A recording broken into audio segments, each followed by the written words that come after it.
Imagine two super strong giants, Spain and Portugal, almost ready to rumble. It was way back in the late 1400s, right after Christopher Columbus sailed the ocean blue in 1492.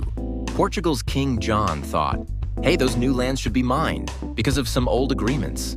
But Spain was all like, no way! So what did they do? They asked the biggest boss of all, Pope Alexander VI, to help. In 1493, the Pope said, okay, I'll draw a line. He drew an imaginary line right through the Atlantic Ocean. He declared, everything to the west is Spain's, and everything to the east is Portugal's. It was called the Papal Line of Demarcation. But Portugal wasn't happy. They thought the line was too close to Africa and worried about their ships sailing to India. So Spain and Portugal met in a town called Tordesillas in 1494 to make a deal. Portugal said, let's move the line further west. And Spain agreed. They moved the line about 1 to 100 kilometers, that's super far. This was a big deal because it changed the map of South America. They signed a paper called the Treaty of Tordesillas. It was like saying, we're dividing the world in half.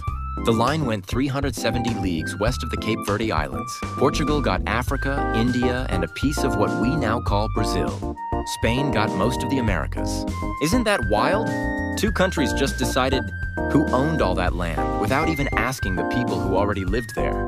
That little shift in the line meant that a big chunk of South America became Brazil, where people speak Portuguese.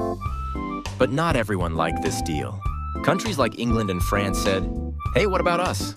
They didn't listen to the treaty and started grabbing their own land. Now look at a map of Latin America. You'll see mostly Spanish and Portuguese. That line from 1494 still affects which languages people speak, even after 500 years. It all started with two giants, a pope and a line in the ocean. The Treaty of Tordesillas, signed on June 7th, 1494, was an agreement between Spain and Portugal to divide newly discovered lands outside of Europe.